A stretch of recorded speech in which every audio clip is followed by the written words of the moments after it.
All right, very good. And I'm going to share now. CCRN Endocrine Emergencies 2023, yippee. And we have a lot to cover. I'm going to tell you that the focus, of course, is going to be on DKA. It's going to be on hyper and hypothyroidism, and then looking at some quick questions and review questions about adrenal insufficiency.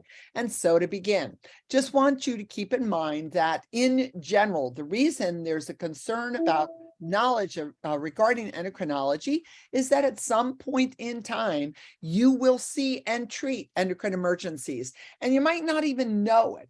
But most of endocrinology is about supportive care, and that's really key in these issues. I think it's really simple to talk about endocrinology because there's really are just two major problems: too much hormone and too little hormone. So first and foremost, if you know what the hormone does, when there's too much, it's going to do it too much. And when there's too little, it's not going to do it enough. So it's really important for us to understand not all hormones. Obviously, we're not really worried about lactation hormones or follicle stimulating hormones. We're not even that worried about growth hormone. We're going to be worried about hormones that affect your critical illness state and your critical care. Now, what we like to do is when we're testing for too much or too little, if we're testing for too much, we're going to suppress that hormone. And if we're testing for too little, we're going to stimulate the hormone. So that seems to me to be a relatively straightforward perspective in terms of looking at hormones and endocrinology and critical care endocrinology. Couple things you have to know. There are some lab evaluations that you must know. Normal glucose, 80 to 120, but in critical care, we want that to be less than 180. So we don't really ever try to drop somebody down to 80. It just puts patients way too much at risk for acute and severe hypoglycemia and sentinel events. So typically what we say is 140 to 180. But when you're looking at your patient, just remember normal glucose, your normal glucose and mine, 80 to 120. Normal anion gap is 12 plus or minus 2, so it should always be less than 14. And your focus on the anion gap will be related to DKA, that the serum bicarb 22 to 26. And remember, when bicarb is low, metabolic acid is high. And when we're talking about DKA, where you're contributing lots of metabolic acid because of ketosis, your bicarb will be low and your metabolic acid, in this case, ketones, will be high. Normal urine sodium less than 20, normal serum osm 275 to 295. Now that's by the criteria of the AACN. In our own lab, it's a little bit different, but I just want you to remember the main osmolar contributors are sodium, BUN, and glucose. So remind yourself that whenever your osm is high, you need to look at these three components. Urine specific gravity 1.010 to 1.020 is your normal specific gravity. And you really do need to actually have these. These should be part of your armamentarium in any critical patient, but you definitely need to know the normals of these values for your CCRN exam. And then we look at urine osm. So really important for us to appreciate that if it should always travel in the same direction, urine osm in the same direction as serum. Now on an exam, they want to make this quite straightforward for you. But I just want you to remember your urine osm can go from 0 to 1,000. So we're going to use kind of an average osm, a mean osm of around 500. If my serum is concentrated, my urine should be more concentrated than the serum, and typically more concentrated than 500. If my serum is dilute, my urine should be more dilute. So what I need you to remember, it's not an absolute value. It doesn't mean if your serum dilution, your serum osm is 280, that your urine osm should be less than 280, but your urine osm should be less than 500, right? So using 500 as your mean, that's going to give you some good information. All right, so having said that, let's just look at some of our hormone pathways. And what we're going to remember is that the hypothalamic area, the hypothalamus, is actually the primary dictator about your hormones. The hypothalamus is what's responding to concentration of hormones or request for hormones by messenger cells. And then the hypothalamus communicates to the pituitary gland. So frequently we'll talk about the pituitary gland as being the primary mechanism, but I want you to remember that the pituitary gland is under hypothalamic control. So the hypothalamus responds to a stressor and it generates releasing or regulating hormones. Releasing or regulating hormones. The releasing or regulating hormones actually activate the pituitary, which then will secrete into the blood stimulating or inhibition hormone. So it'll either put, actually not an inhibition hormone, a stimulating hormone into the blood or withholding the stimulating hormone. So again, when you see TRH, that will be thyrotropin regulating hormone. That will communicate to the pituitary, which will then release thyroid stimulating hormone. So remember, hypothalamus regulates pituitary. Pituitary stimulates the target endocrine organs. And for our purposes, there are really four primary hormones that we're going to think about, okay? Most importantly, pituitary will stimulate the thyroid gland to release active thyroid hormone, and that will be T4 and T3. And T4 and T3, especially free T4 and free T3, free to be active, are really going to be important because they allow us to respond to catecholamines and to maintain our metabolism. Inhibition of thyroid stimulating hormone should occur whenever the thyroid gland itself is overactive, and release of thyroid stimulating hormone should always occur when the thyroid gland is inactive. So that's really important. ACTH, adrenocorticotropin hormone, because it's got that word adrenocorticotropin hormone, that activates your adrenal glands, and the adrenal glands release cortisol and aldosterone, as well as epinephrine and norepinephrine, and all of which in our purposes, in our critical care purposes, are number one, about maintaining mean arterial pressure, and number two, about maintaining salt and water regulation. Of course, that's what aldosterone does. The pituitary gland actually releases directly, so by itself is an endocrine target gland, because under the control of the hypothalamus, the pituitary gland will release vasopressin. And vasopressin is going to actually work primarily in our purpose at the vascular tonal site by inhibiting local vasodilator, nitric oxide, and also by stimulating the release of endothelin, both of which are vasoconstrictive and actually causes control of the mean arterial pressure. The other thing that vasopressin does, and always important to remember, that it was once named anti-diuretic hormone. So when the pituitary releases more vasopressin, you will not diurese. Anti-diuretic hormone. And anti-diuretic hormone works primarily at water, and sodium is second. Primarily at water, and sodium is second. So really, really important for us to remember that. Also, of course, is the control of the pancreas, which releases the primary hormones, which actually facilitate the breaking down of stored glucose, that's called glycogenolysis, and the breaking down of fats and proteins, and that's called, of course, gluconeogenesis. So the pancreas releases glucagon, Glucagon stimulates the release of the breakdown of the stored glucose glycogen.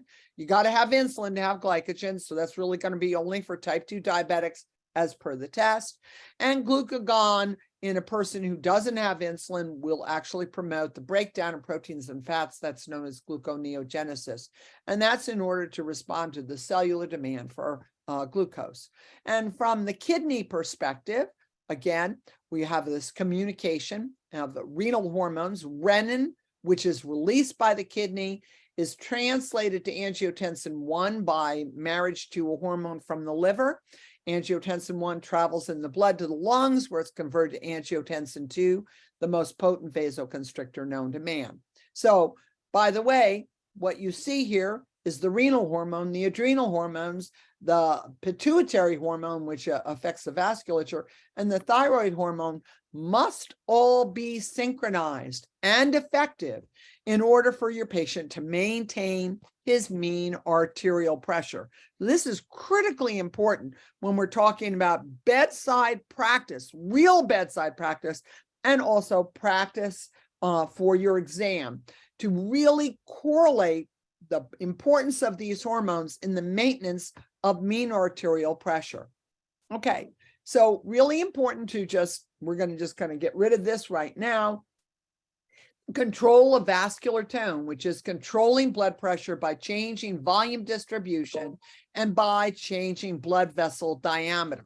So first and foremost, the stimulation of the vasomotor center, that's in the medulla oblongata, that actually facilitates traffic along the sympathetic division of the autonomic nervous system that promotes vasoconstriction. So you have to have an intact medulla oblongata. That's the connection piece of the brainstem to the spinal cord. And you must have effective traffic along the sympathetic fibers, and impulses travel all along those fibers right up to the receptor site in the vessel.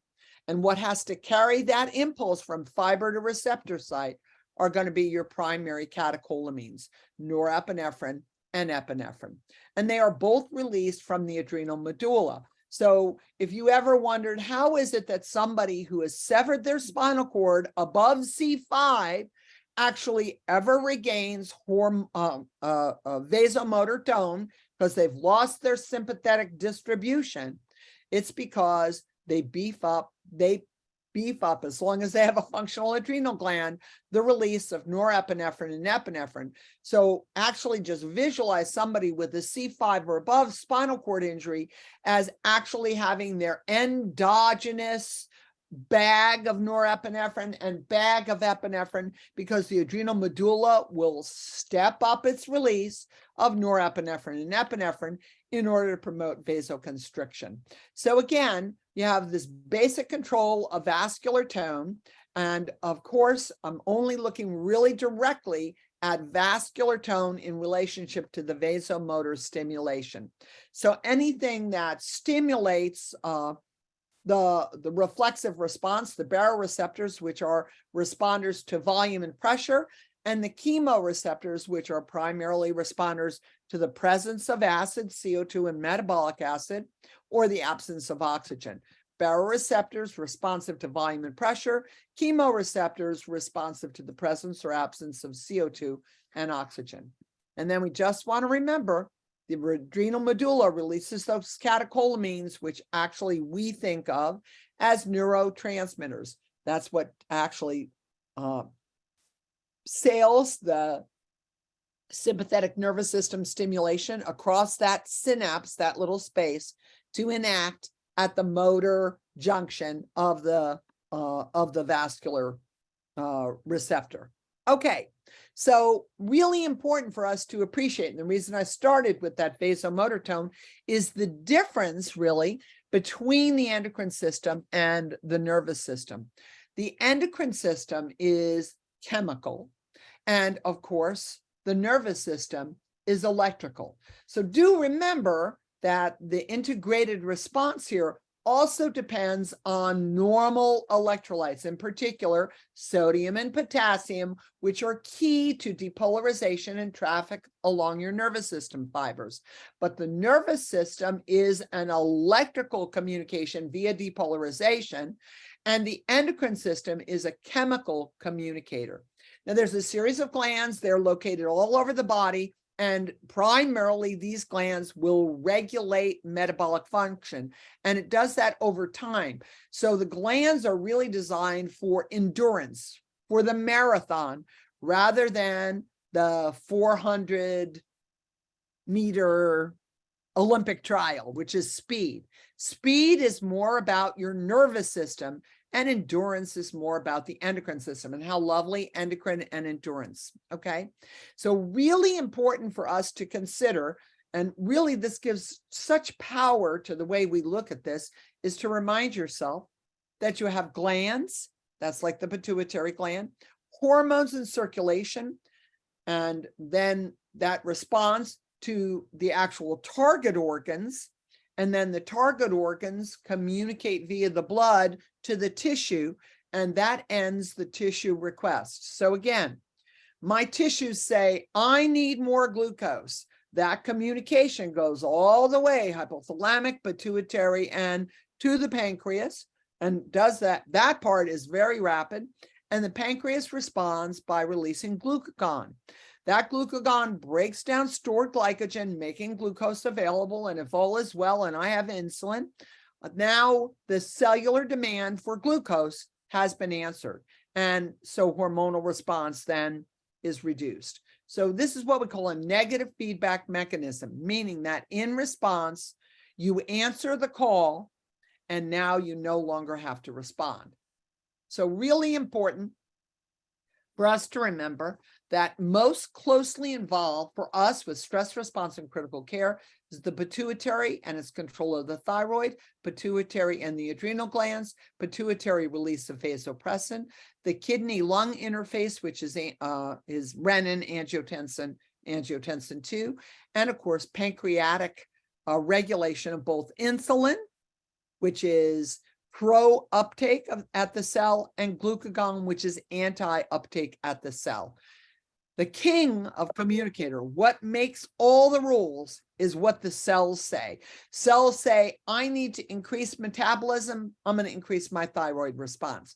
Cells say, I need more vascular tone. I'm going to release vasopressin, and I'm going to release more catecholamines. So the cells are communicating what their needs are, and then regulated by hypothalamus, pituitary, target organ, hormones, and end response. That's what we're going to evaluate. And we're going to evaluate each step of that response.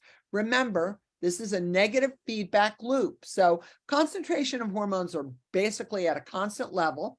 When the hormone concentration rises, normally when your hormone concentration rises, you'll stop releasing or producing the hormone. And normally when the hormone concentration falls, so I draw a level and I say your cortisol level is low, you should be producing more hormone. So again, just remembering that what we're looking at is that you should always have a hormonal response that answers what the cellular demand is. So we're going to start with vasopressin, pretty straightforward. This will be reviewed again in when we have our neuro component. And vasopressin is wet, dry, and hypotensive. That's how we're going to look at vasopressin.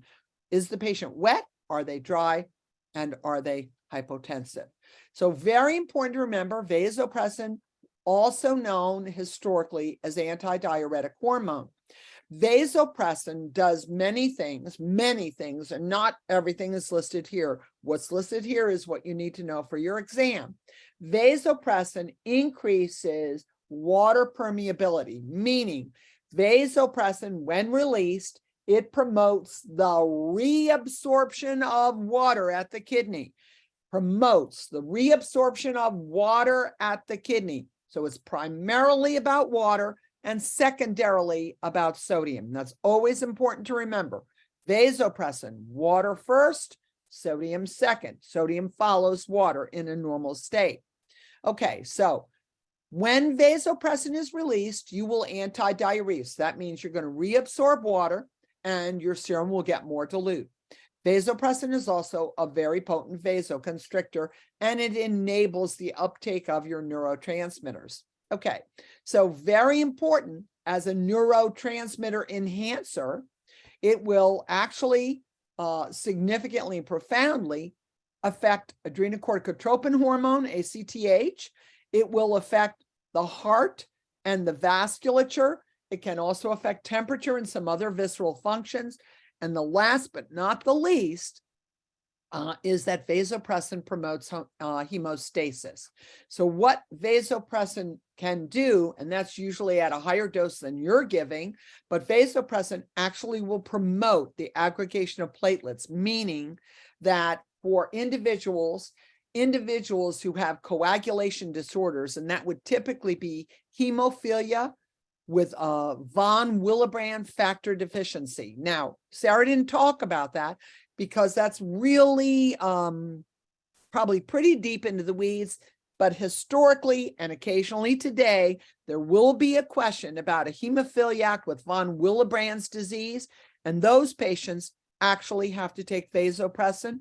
Taking vasopressin allows them, facilitates their platelet aggregation. Remember, they've got a coagulation disorder in their clotting cascade, but vasopressin will stimulate platelet aggregability, meaning making the platelets stick together and making a platelet plug. Now, I'm going to say something to you clinically, and I don't want to confound you because you're here to learn about your exam, but I want you to be aware that even though you're not titrating vasopressin, there are times that you will see that platelets will actually aggregate, and what will happen is your patient will start to consume their platelets. So if you're seeing that patient's platelet level are dropping and they're on vasopressin, it's just important to have a discussion.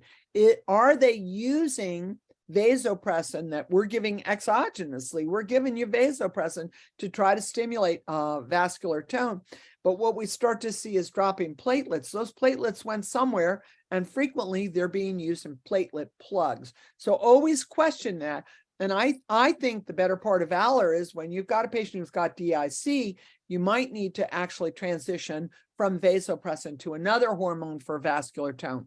Way beyond what the ASEN is going to ask you in CCRN. Remember, they're going to ask you basic foundation questions. But my expectation of you as Grady nurses is that you're operating at a higher level than that. And by the way, I just want to remind you, if you work in an ICU at Grady, you're going to pass this exam, no problem.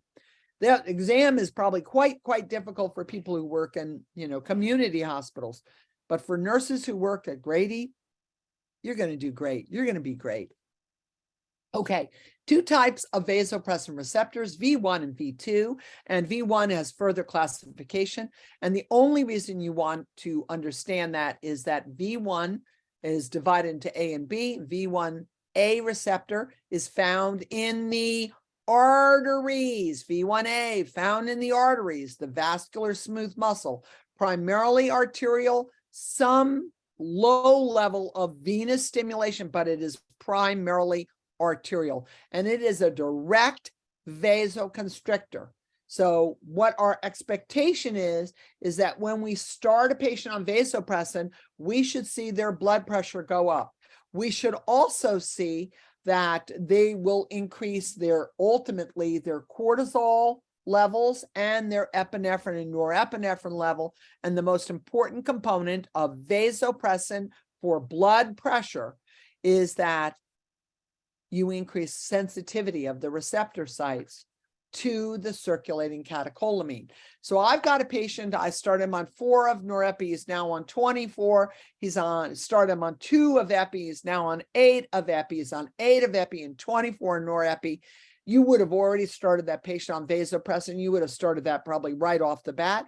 But when you start on vasopressin, the first thing that you expect to see is that the patient's vascular tone improves. So remember, that's really diastolic blood pressure. So diastolic pressure will start to come up. That will also make the mean go up. And what you typically are going to be able to do in that situation is reduce the norepinephrine, and epinephrine. That's really how you know you've been successful with vasopressin. So when you put vasopressin on, you should be able to maintain your diastolic pressure and your mean arterial pressure while titrating down on your circulating catecholamines. That's how we know that vasopressin is successful. But the other really important part of vasopressin is the regulation of circulating volume. So hypothalamus actually responds to the presence or the concentration of your serum. Now remember, by ACN standard 275 to 295, that's the serum osm.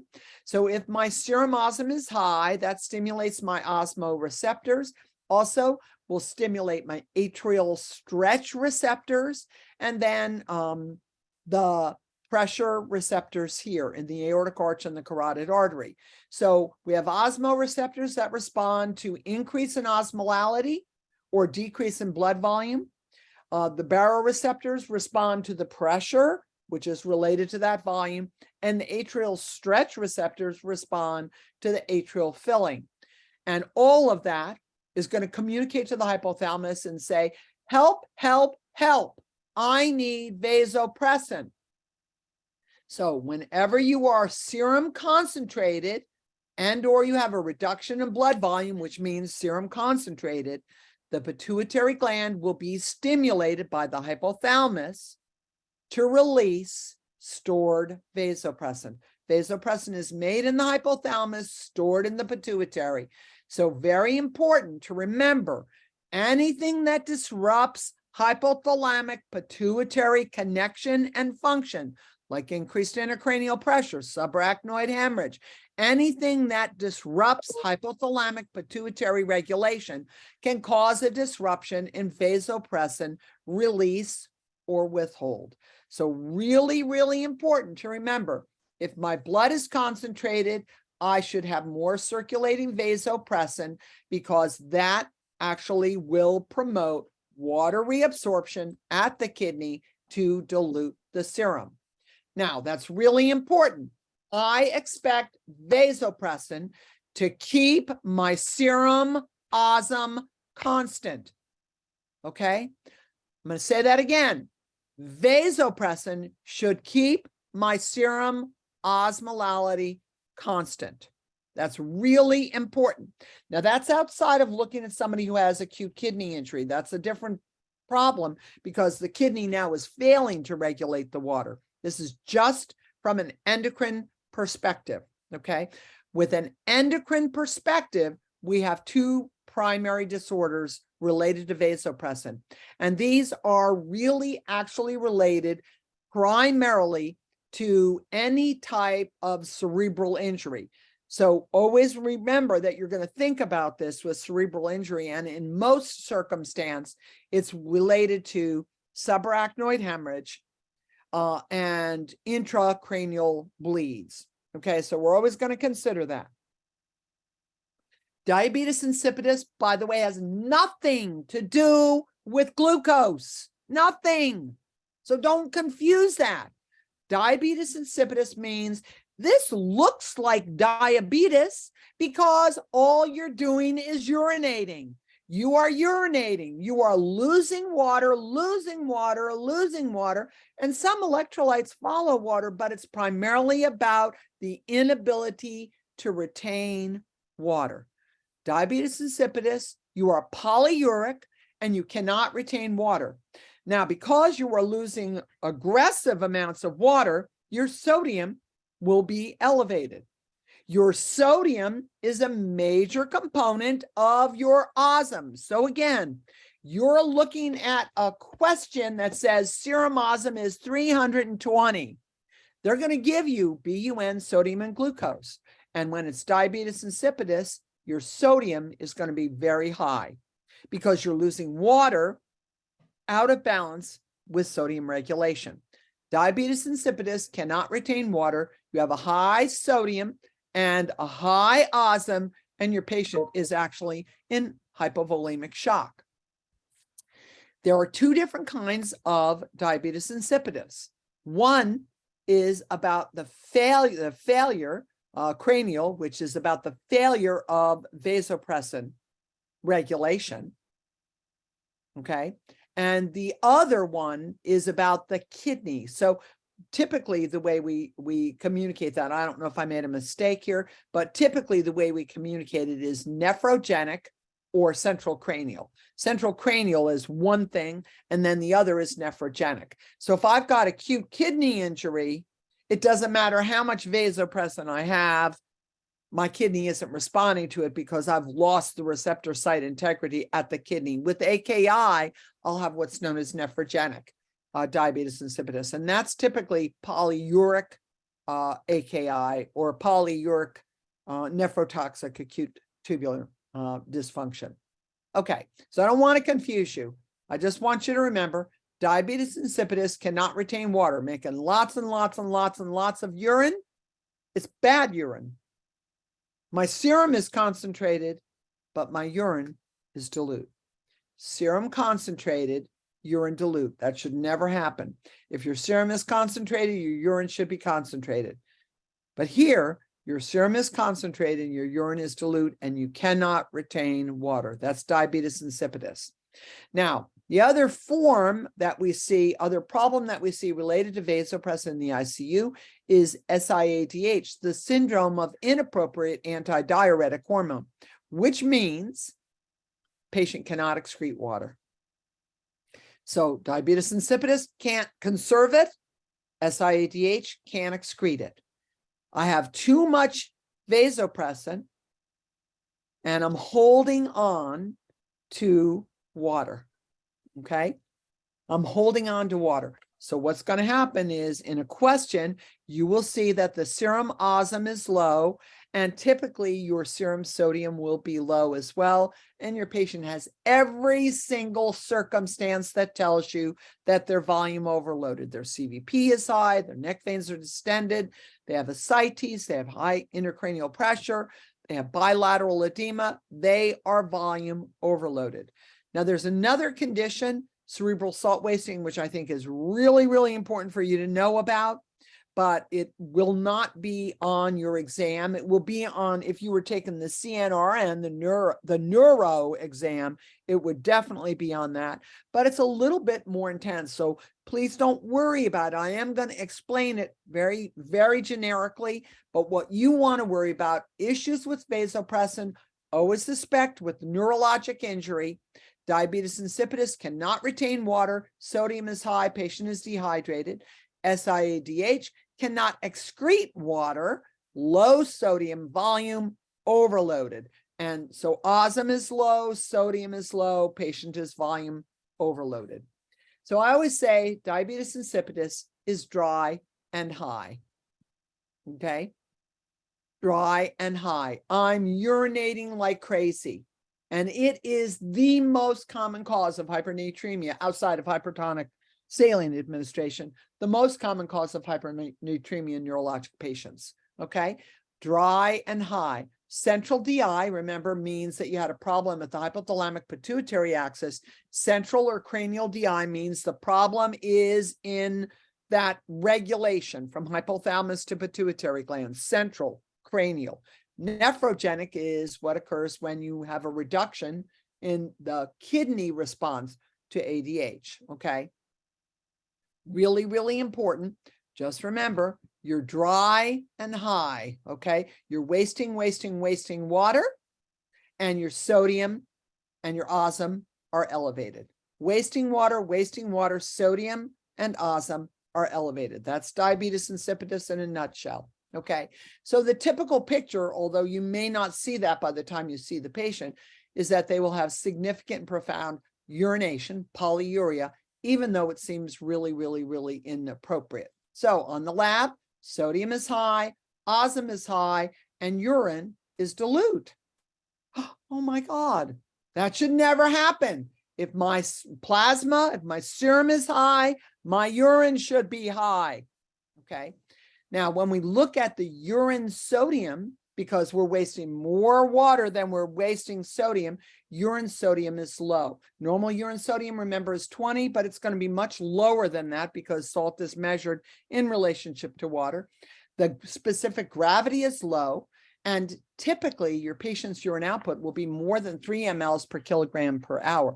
Remember that when we're looking at renal function and we're looking at good urine output for adults, that really is what we would like to optimize for adults, is 1 to 1.5 mLs per kilogram per hour. But this patient is pouring out their urine, and you're trying to replace their volume because they're in hypovolemic shock. And you'll just give them volume and they'll just urinate. You'll give them volume and they'll just urinate. You're going to give them, typically, you're going to give them basically free water, which is D5W, because you don't want to give them any more sodium because their sodium is high and their osm is high. The opposite of that, of course, is SIADH. That's the inappropriate secretion. You're secreting antidiuretic hormone. So you are not diuresing. And you remember, this ADH affects water more than sodium. So you're not excreting water, but you are still excreting sodium. And because you're excreting sodium but not water, the concentration of sodium in the urine looks really high. Because you're retaining water, the concentration of sodium in the serum looks really low. Okay, so swimming in antidiuretic hormone, SIADH, too much ADH, and you are drowning. That really would be better if we could say drowning. So I guess I would say swimming in and drowning in your hormone, okay, cannot excrete water effectively. So SIADH patients, wet and low, wet and low. Sodium is less than 135, osm is low. Remember, that's going to be the first thing you're going to focus on when you're looking for this type of endocrine disorder. You're going to start with the osm, and then you're going to look at sodium, BUN, and glucose. Sodium will be low, osm will be low, and urine osm is higher. That shouldn't be. If my plasma is dilute, my urine should be more dilute. Normal urine sodium, less than 20, but here you're wasting sodium in excess of its counterpart water, so your urine sodium is going to be high. Typically, your BUN is low. Typically, your creatinine is normal.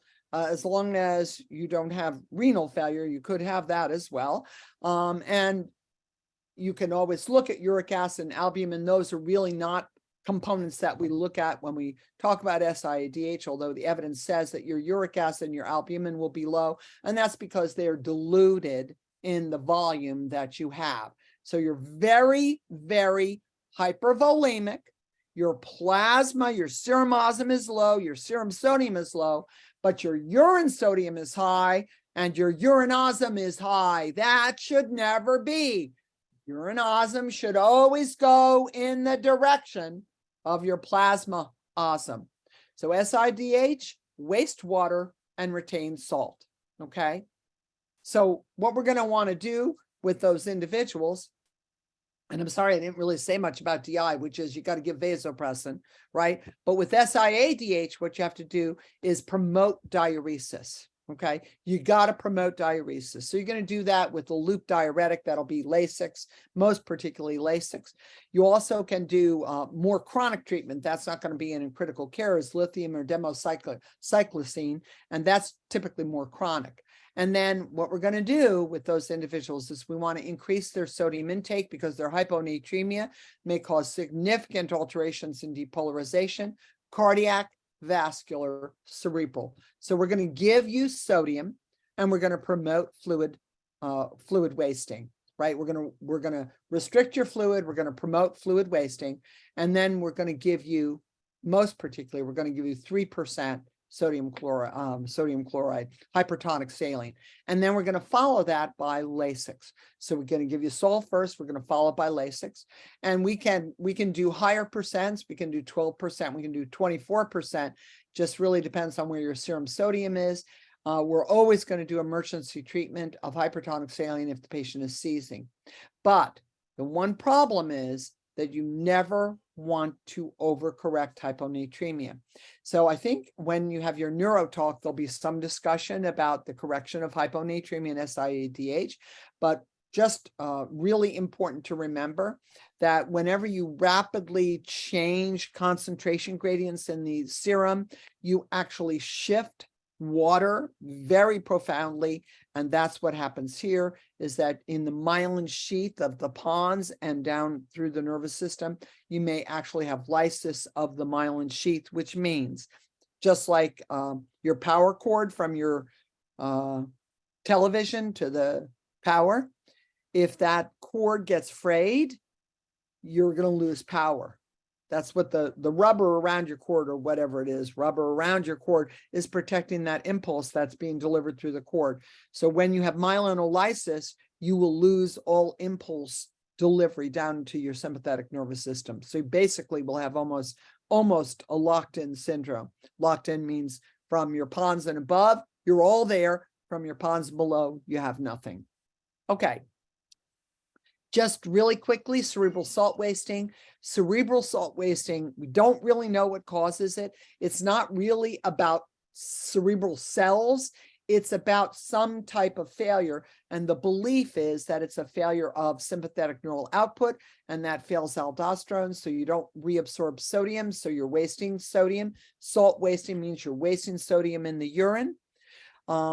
And also the other theory is that the beta natriuretic peptide hormone is stimulated to be released, and that decreases sodium reabsorption. So you're wasting sodium in the urine. So now you can say, okay, cerebral salt wasting, which occurs with neurologic deficiencies. This is when we typically see it. But it's not the cerebral cells itself. It's actually about the failure of these hormones, most particularly aldosterone, and then secondarily beta natriuretic peptide hormone. You're going to waste salt, waste salt, waste salt, waste salt in your urine. The thing is, and really important to know that it's very common to see in subarachnoid hemorrhage because of the irritation, the reabsorption of blood.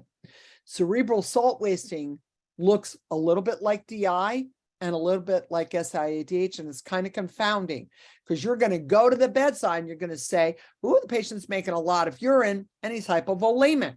So maybe this is DI." Okay. But when you actually evaluate your patient, what you see is serum sodium is low, not high, low plasma osm, which is not DI. Now you say, well, maybe it's SIADH. Okay. But what's going to help you differentiate that is the urine osm and the urine sodium, which typically doesn't go that high in SIADH, and a high BUN and an increased creatinine. So the patient is hypovolemic and hyponatremic. Now remember, in SIADH, so let's just say really quickly, I think I've got a comparative slide. Yep, I do. So in SIADH, you are hypervolemic, and hyponatremic. In DI, you are hypernatremic and hypovolemic. Hypernatremic, hypovolemic. SIADH, hyponatremic and hypervolemic. But in C, a cerebral salt wasting syndrome, just for you to know, you are hypovolemic and hyponatremic together. Hypovolemic and hyponatremic. So really, really important. Remember, typically when you see hyponatremia, it means you're hypervolemic. So that's really the category that we look at here. And again, for CCRN, SIADH, and DI are going to be what you really need to think about.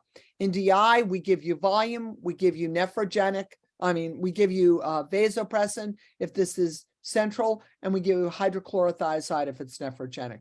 Drink to thirst, DDAVP or vasopressin for central, hydrochlorothiazide for nephrogenic. So we have to test you. We give you the hormone. We see if you respond. If you respond, the problem is the hormone. If you don't respond, the problem is the kidney. In SIADH, I'm going to give you hypertonic saline. I'm going to fluid restrict. I want you to diurese. I'm going to give you Lasix, and I may do some other agents that are going to inhibit the release of antidiuretic hormone or vasopressin. Okay, so really, really important when we look at that and think about it.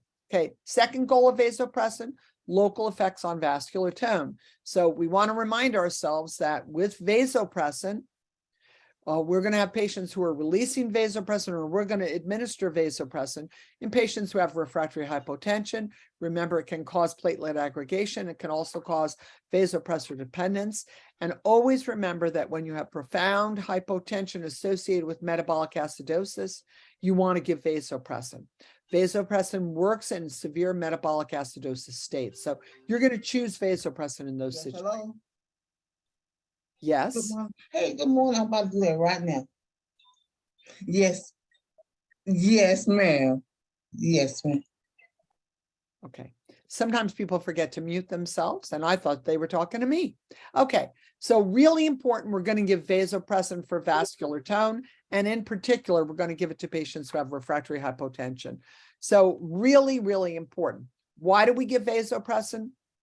We give it for vasoconstriction. We give it for antidiuretic effects. We give it for pro-platelet aggregation. So I'm going to give it when you have refractory hypotension. I'm going to give it in order to enhance antidiuresis. You're making too much urine. You've had a head injury. And I'm also going to give it when I want to support platelet aggregation. And again, remember, that's in a very specific subset of hemophiliacs with von Willebrand factor deficiency. Von Willebrand is what promotes platelet aggregation. So very, very important to just remember why we give vasopressin. Okay, glycemic control, yes, no, maybe so. I think everybody here is going to be pretty darn good in looking at glycemic control. So where I am right now, which is at my home, there's a huge storm. If we lose each other, don't worry.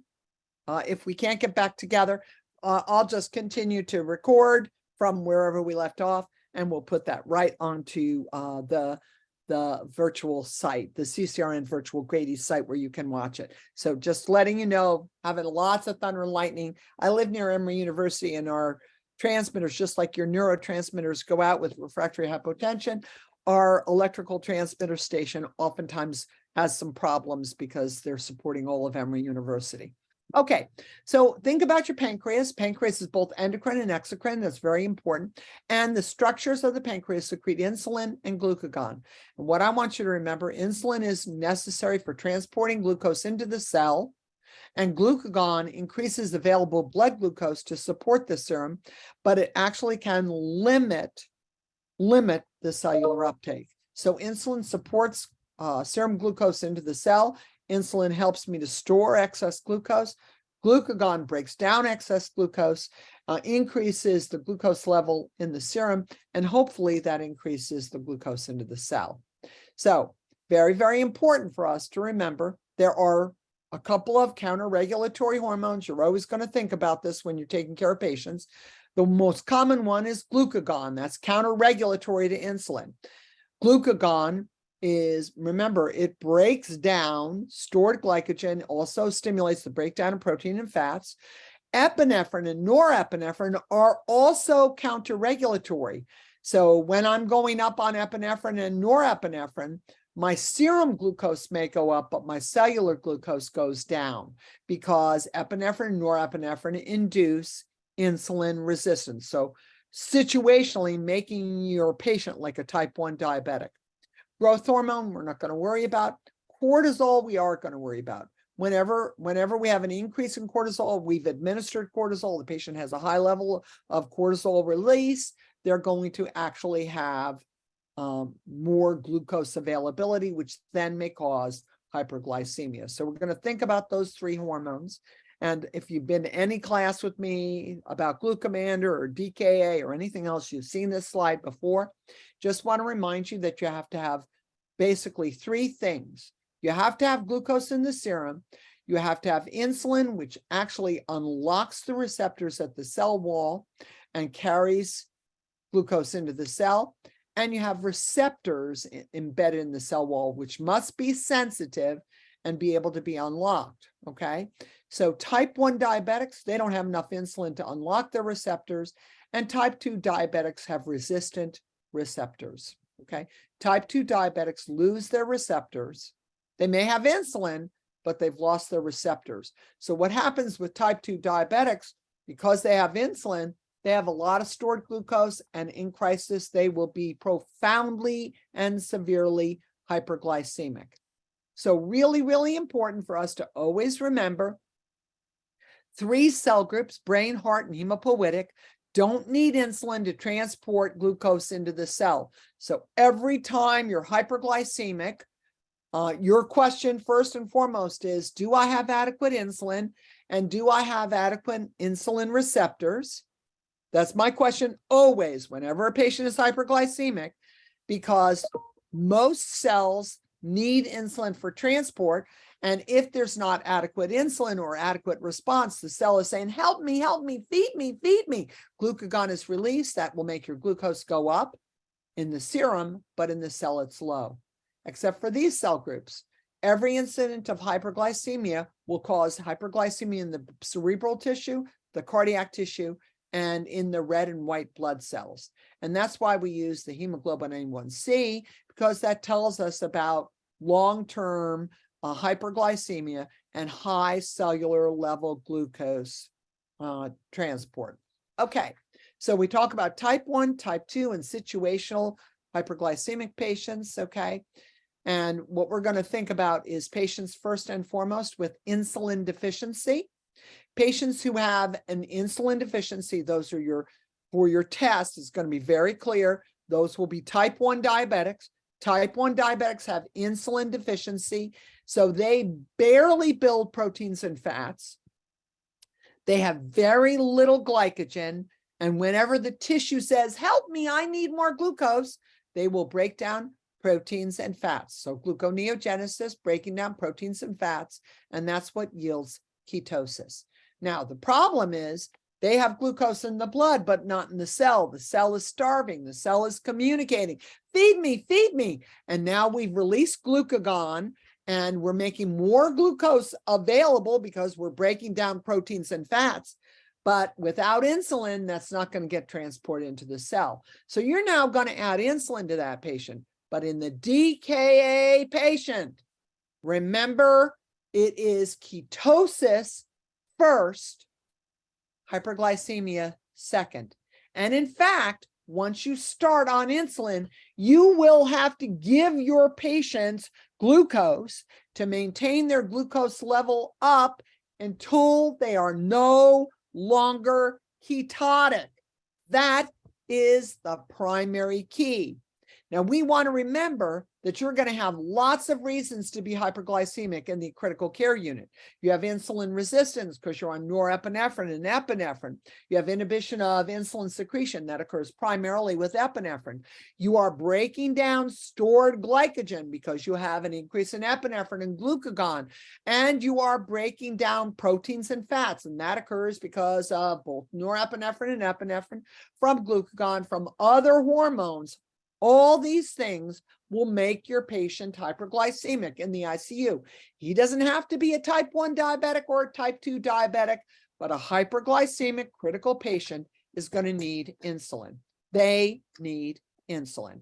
Okay, so our hyperglycemic emergencies are DKA, which is common for the type 1 diabetic, and it may or may not occur with other illness like pneumonia or the flu. Typically, you see that in younger patients, but we do see it in older ones as well. And HHS, which is hyperosmolar hyperglycemic syndrome. Now, both of these patient groups will be hyperglycemic. But in HHS, your hyperglycemia is profound. So again, what's going to happen is that you're going to see the patient's osmolar level, which will be high. You're going to look at those 3 components: sodium, glucose, and BUN. And in HHS, it's going to be the glucose. Glucose is going to be up, making your patient very hyperosmolar. The kidney is going to waste a lot of that glucose, but it has a threshold, and water is going to follow. So first of all, you're going to be profoundly hyperglycemic, but you're also going to be wasting a lot of water. So because of your hyperglycemia, you're going to be hyperosmolar, and because you're wasting water, you're going to be hyperosmolar. For your tests, not for your real world, because it just doesn't work like this.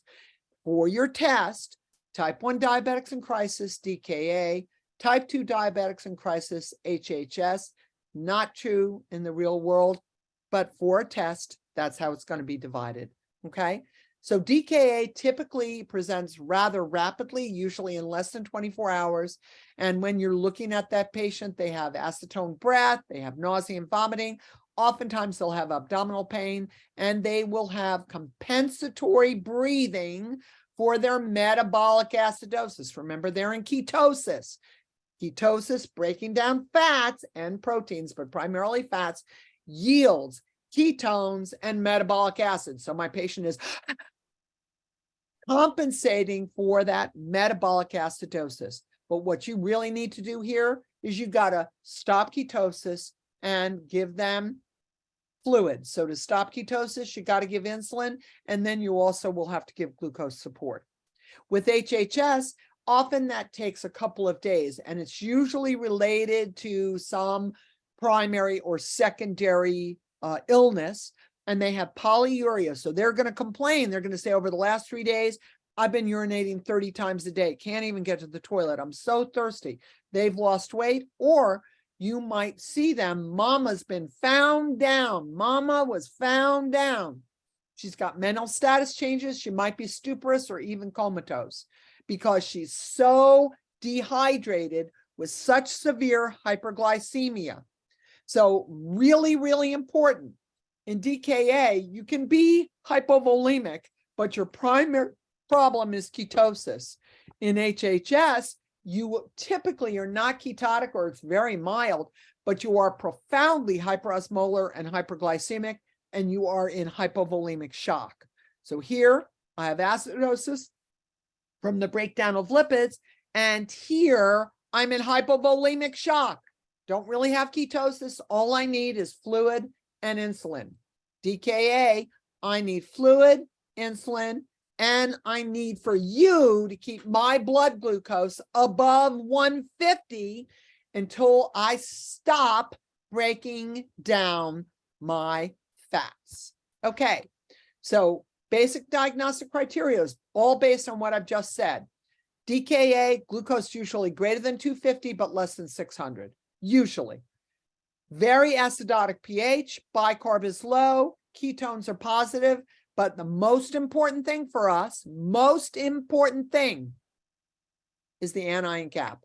The gap will be wide. It'll be 14, 17, 20, 24. With DKA, you'll have a wide anion gap. So glucose is high, but not that high. Arterial pH is acidotic, and it's quite acidotic. Bicarb is low, gap is wide. Okay, by the time you get ketones, that's a really lagger. We don't really care much about ketones anymore. We don't really look at that. We really look at gap, and that's what's going to be on your exam. In HHS, your glucose is going to be extraordinarily high, usually greater than 600.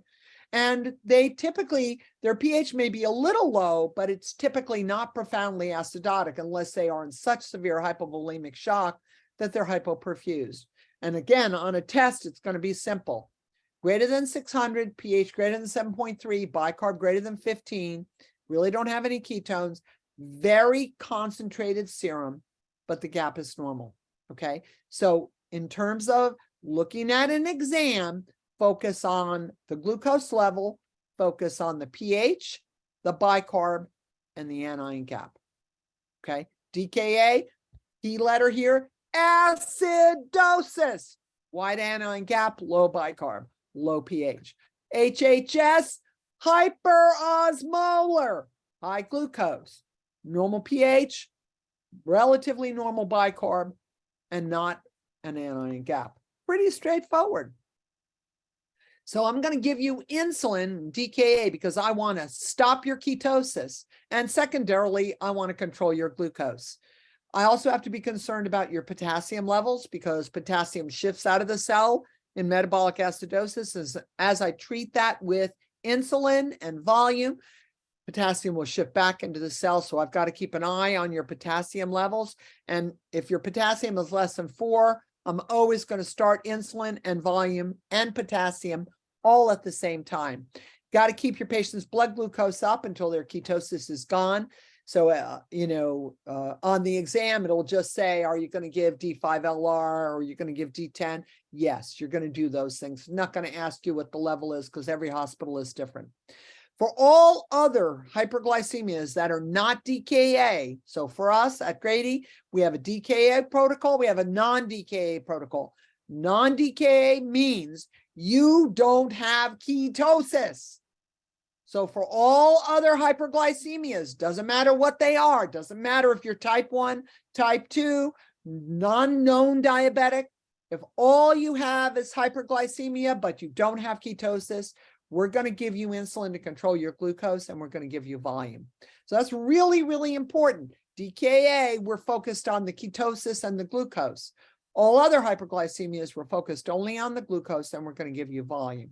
That's pretty straightforward. Okay, so DKA versus HHS, life-threatening acidosis, and more moderate hypovolemia. It's much less severe. So I'm going to give you fluid, insulin, glucose, and electrolytes. HHS or any other non-DKA form of hyperglycemia, the higher the glucose, the more hypovolemic you will become, and you have little to no acidosis, so you get fluid, insulin. In our protocol, we do give you a very low level of glucose. That's 40 an hour of D5-LR, but that's not the same as the glucose we're giving you with DKA. We're giving you a high level of glucose in DKA so that you no longer have to break down fats to have fuel. Okay, so complication of therapy, incidental hypoglycemia. If you have ketosis and when you treat that, potassium was shipped back into the cell. Patient came in to the ED with a potassium of 5.8. 7 hours later, they went upstairs. They never got potassium. They've been on continuous IV insulin. They go upstairs. Their K is now 2. Okay, you induce hypokalemia when you're treating ketosis because now potassium is going to shift back into the cell. And that's fabulous. That's what you want. The other complication, of course, is hypoglycemia. Another complication would be cerebral edema. And again, that's just from that rapid shift. This is why we no longer like to bolus patients with IV insulin. When you bolus with IV insulin, you put patients at risk for severe and profound water shift, which can cause cerebral edema and ARDS. Okay, hyperchloremic metabolic acidosis is if you're resuscitating your patients with fluid that is normal saline. You just need to be clear that chloride binds hydrogen and that converts it into a strong acid. That's known as hyperchloremic metabolic acidosis. So really important, closely monitor your labs with hyperglycemia. And what the American Association of Clinical Endocrinology says is if you have a serum K of less than 5.5, you must give potassium replacement. Hypoglycemia is a very common problem, and this is your risk list of patients for hypoglycemia in hospitalized patients. Pretty significant. I put this article in here because it was written by our very own director of endocrinology, Guillermo Umpierrez. And these are the patient types that you need to be aware of. And one of the most important ones for us, and also on your exam, is patients with kidney disease and or patients who are on CRRT. They are definitely a risk for hypoglycemia. So just remember, you have this adrenergic kind of sympathetic nervous system response. Patient's sweating, he's anxious, he's shaking, he's nauseated, his heart is palpating, and when you're visualizing him, he has tachycardia. All that's from his adrenergic stimulation of the sympathetic nervous system. And the neuroglycopenic, meaning that you don't have adequate glucose. Going to have those kinds of signs that we probably have all experienced, not everything here, but sometimes the inability to concentrate, a headache, dizziness. Typically, we don't allow ourselves to become that hypoglycemic, that we have loss of memory and confusion, loss of consciousness or seizures, but these are all neurohypoglycemic issues. So we just want to remind ourselves that always want to consider that we need to treat patients with hypoglycemia with 50% glucose. That's D50, half amp to an amp. And for us, that's dictated by glucomander, but on the exam, it's going to be a half to 1 amp of D50. And if you have to give IM, you would give glucagon. Otherwise, we don't use glucagon anymore to treat hypoglycemia. Okay, adrenal glands, and I think that's going to take us to the end of the day today. Very, very important. Adrenal glands, one on each top of each kidney, and it's divided into the adrenal medulla and the adrenal cortex. The adrenal medulla secretes epinephrine and norepinephrine, and that is what is active in our physiologic stress response. And the adrenal cortex, very importantly, releases aldosterone, adrenal cortex, aldosterone, adrenal cortex, cortisol. Cortisol and aldosterone from the adrenal cortex. Those are the two main hormones secreted. There's a lot of other hormones. These are the ones we're worried about in critical care. So the adrenal cortex hormone, glucocorticoids, cortisol and corticosteroid. Okay, cortisol supports the breaking down of proteins and fats. So it increases the rate of gluconeogenesis, which means you've got to have cortisol if you need to supply more glucose. It does a lot of other things as well, promotes sodium and water retention, promotes aldosterone. It's anti-inflammatory, but for our purposes, when we take a look at cortisol in our critically ill patient, not the neuro patient, but the critically ill patient, is we are actually going to consider the administration of cortisol because it blocks the release of a local vasodilator. That's why we give cortisol in our critical patients. The other adrenal cortex hormones, which are mineralocorticoids, most importantly, aldosterone. Others that we're not as worried about, we're worried about aldosterone. Aldosterone regulates salt and therefore water reabsorption. So remember ADH, water first, salt second, salt following the water. Here, aldosterone stimulates the reabsorption of sodium and water follows sodium. So aldosterone is sodium first, water second. And when you reabsorb sodium, you must excrete potassium. You have to exchange one for the other. So when I have an increased release of aldosterone, I will reabsorb sodium and I will waste potassium. Now, aldosterone, unlike our other hormones like cortisol, epinephrine, and norepinephrine, are not, aldosterone is not under the control of the sympathetic nervous system. Aldosterone is under the control of the renin released by the kidney, converted by angiotensinogen to angiotensin 1, to the lungs, where it actually is translated to angiotensin 2, and angiotensin 2 stimulates aldosterone. So really, it's ultimately under the control of renin, which is a hormone released by the kidney in response to volume and pressure. Okay, so aldosterone is under renin, angiotensin, or renal control. Cortisol is under the sympathetic adrenergic control. Okay, adrenal crisis, which is the only thing we're going to talk about. We're not talking about buffalo hump. We're not talking about Addison's disease. We're talking about primary adrenal insufficiency. That's the one we're concerned about in critical care. There's a lot of other things to be worried about in endocrinology, but for critical care, we're worried about relational or contextual adrenal insufficiency. And the primary manifestation of adrenal insufficiency is refractory shock.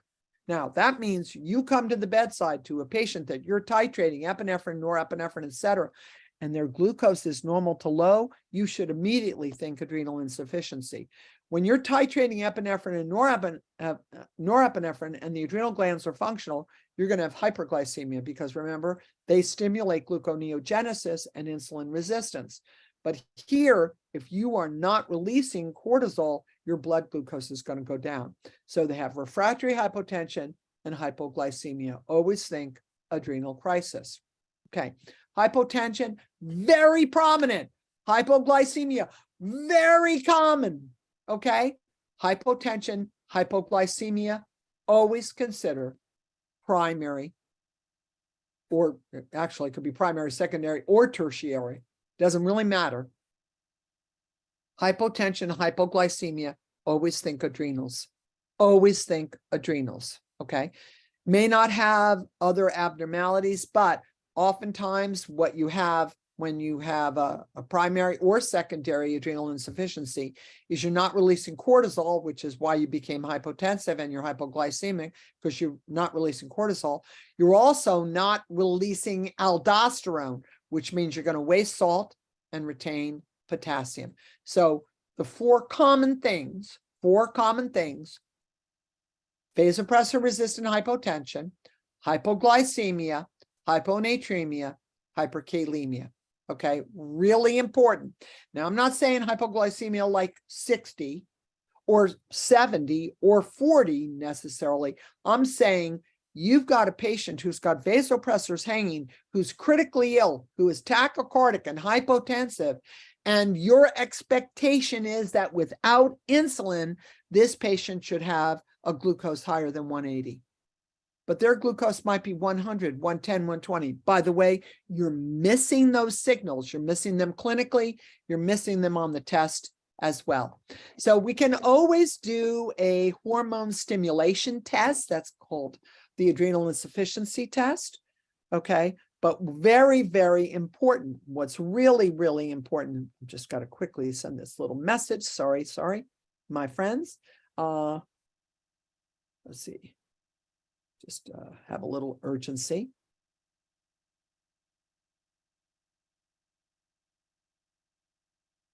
Okay, so very, very, very important is that in today's world, we don't really do diagnostic testing. We just assume that this is your problem. We don't really do diagnostic testing. Historically, we did a diagnostic test by giving you the pituitary hormone, which is a stimulating hormone, ACTH. We would give you ACTH and then measure how you responded to that.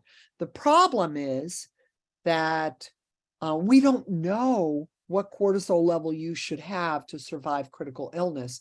So normal cortisol levels, which are really right around 5, well, you shouldn't have a cortisol level of 5 if you're critically ill. I don't need to stimulate you. I'm just going to replace your cortisol. And typically, I'm also going to try to replace your mineral corticoid, your aldosterone.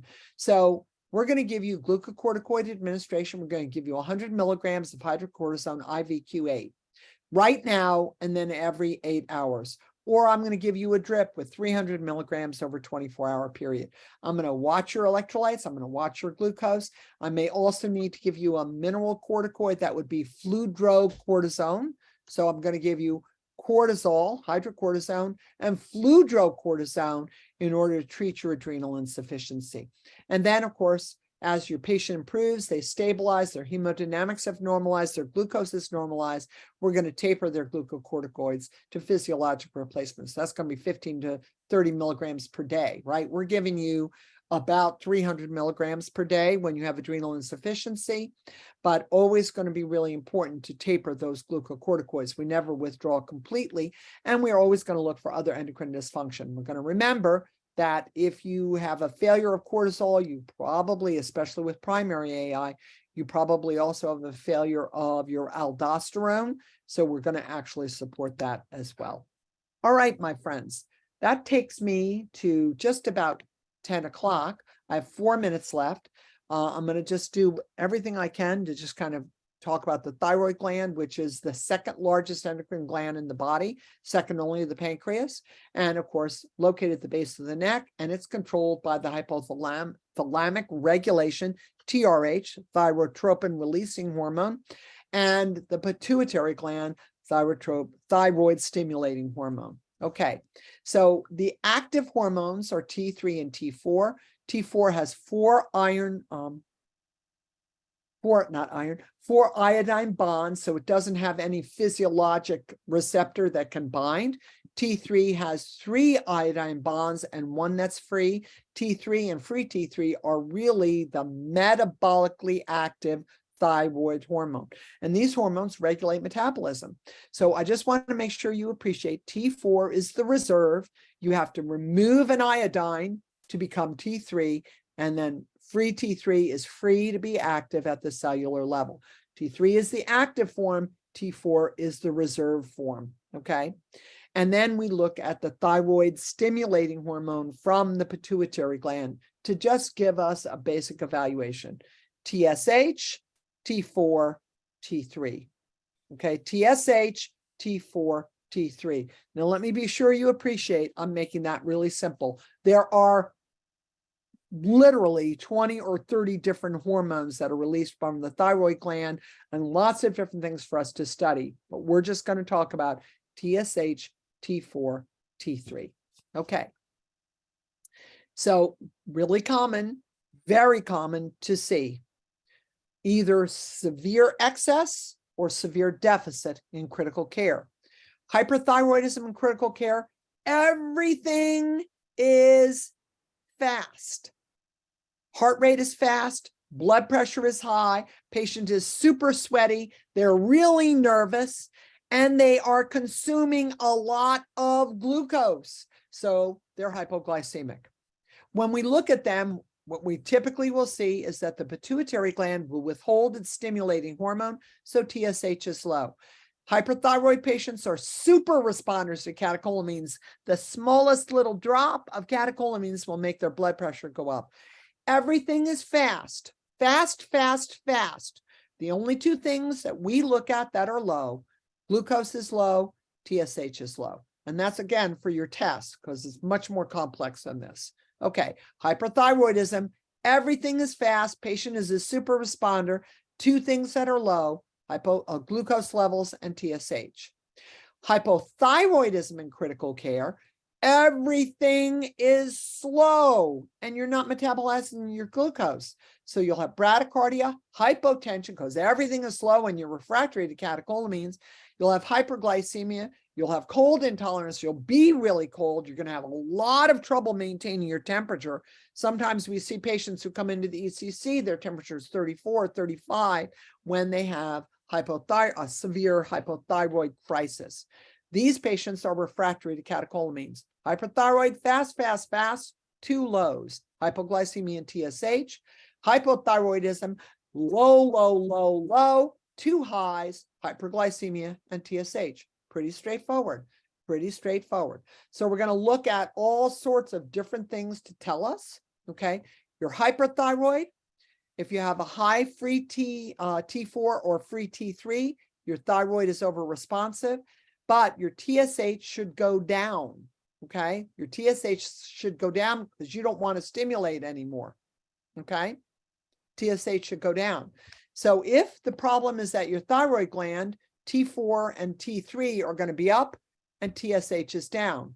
If you're hyperthyroid and the problem is the pituitary gland, your free T4, free T3 are going to be high, just like they were over here, but your TSH will also be high. That should never happen. You should not be stimulating your thyroid gland if your free T4 and T3 are high. Okay, hypothyroidism, thyroid gland.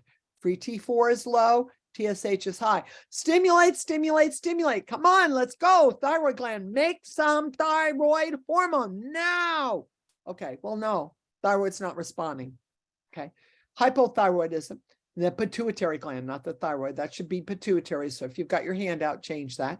Free T4 is low and TSH is low. I failed to stimulate. Remember, you should see an inverse of free T4 and free T3 to TSH. If T4 and T3 are up, TSH should be down. If free T4 and free T3 are down, TSH should be up. You always expect those to be inverse. If they're traveling in the same direction, that problem is the pituitary gland. Okay? Fantastic. So hyperthyroidism, fast, fast, fast, fast, fast. Typically, patients will have lots of cardiac dysrhythmia. They may also have, and this is one of the most common causes of new onset AFib, they may also have AFib. Lots of times they have high output or what we would consider to be preserved ejection fraction, congestive heart failure. They typically are going to have very significant systolic hypertension. Their diastolic pressure may be a little bit low and they have a wide pulse pressure. Now, very, very important for us to appreciate this relationship. And oftentimes they are going to have hypernatremia, and that's really related to the fact that they're losing a lot of water and that they're diuresing, etc. Okay. Thyroid storm is the extreme form of thyrotoxicosis. This is what happens with really stressful illness. Severe tachycardia resistant to beta block, resistant to calcium channel block. If that's your problem, you need to ask for a thyroid profile. You're trying to control your patient's heart rate. You gave volume. You've given them pain management. You've given them sedation. You've given beta block. You've given calcium channel antagonists. The next question is, are they hyperthyroid? Are they in thyroid storm? With thyroid storm, you will also typically have significant and profound hyperthermia. And it's really significant. That patient will be agitated, confused. They could be psychotic. They typically have abdominal pain. They have tachycardia. They have hyperthermia. Those are the symptoms. Now, the number one cause of this is what we call Graves' disease. And this is nice. I didn't make it up. I wish I had. I just wrote it, but I didn't write the original. GI hypermotility, rapid weight loss, apprehension, anxiety, and agitation, volume deficit, and that's one of the reasons that you're hypernatremic. They're just starving all the time. They may have thyroid eye disease or exophthalmos. They may also complain of erratic menses, but usually not under our care. And they have elevated systolic pressure and sweating, Graves. Okay. So what we're going to do is we need to block that hormone. We're going to block that hormone by actually giving iodine. That's what PTU is. It's a form of iodine. We can give methimazole or we can give PTU, which blocks conversion of T4 to T3, which is the most metabolically active form. So we're going to give you iodine to switch T3 back to T4. That's what we're going to do. Thionamide and iodine. So same basic solution here. Okay. We also can give you glucocorticoids, which will block conversion of T4 to T3. So thionamide, iodine, glucocorticoids, and that typically is going to stop the conversion of T4 to T3, which is the metabolically active form of the thyroid hormone. You have to have an endocrine consult. Okay, have to. So again, we're going to do anti-thyroid medications, right? PTU, iodine, PTU and methimazole, and potassium iodide or Lugol solution, which is also iodine, and glucocorticoids. Plus, we're going to try to save your life by giving you beta blockers. And typically, the preferred beta blocker would be esmolol, but we can also use propranolol. So very important to appreciate. I've got to stop you from beating your heart to death. That's what I'm doing. I want you to convert back to T4, so you have less T3, back to T4, and I'm going to do that with those two anti-thyroid medications, right? Class 1 and class 2, iodine and methimazole, or the thionamide. And I'm going to use glucocorticoid to block that conversion, but I also have to stop you from beating your heart to death. And that's going to be really, really important. Don't give salicylates. We really prefer acetaminophen because salicylates can actually decrease the binding of iodine to the T4 hormone. So it actually, when you give salicylates to those patients who have fever, and this is almost always a question on the exam, your patient has a fever. Do you want to give acetaminophen or do you want to give salicylate? Salicylate will actually decrease the binding of T4. That means it's going to make more bioactive thyroid hormone available. Got to give IV fluids. Remember, you're going to consider giving steroids. We don't do TPE, but we can indeed clear your blood of your circulating free thyroid hormones. All right, my friends, I'm going to end here. But you know, I have a final day at the end, and everything that I didn't cover, I will cover on that final day. I'm going to say thank you so very, very much. Endocrine is a really big topic, and there is no prediction about what questions will be asked.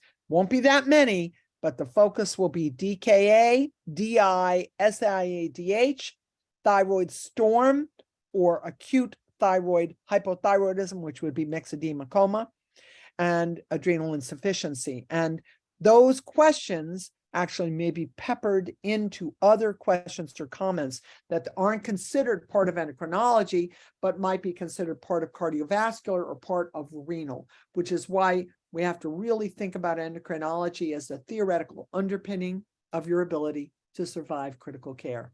Thank you so very, very much. I hope that you've enjoyed this session. It is live, but coming to you virtually.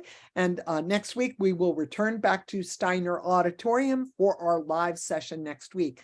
Thank you so very much. Thank you for everything you do. Thank you for being consistent and coming every day. And I shall see you next week. Bye-bye for now. Thank you, Barbara. You're welcome, Rose.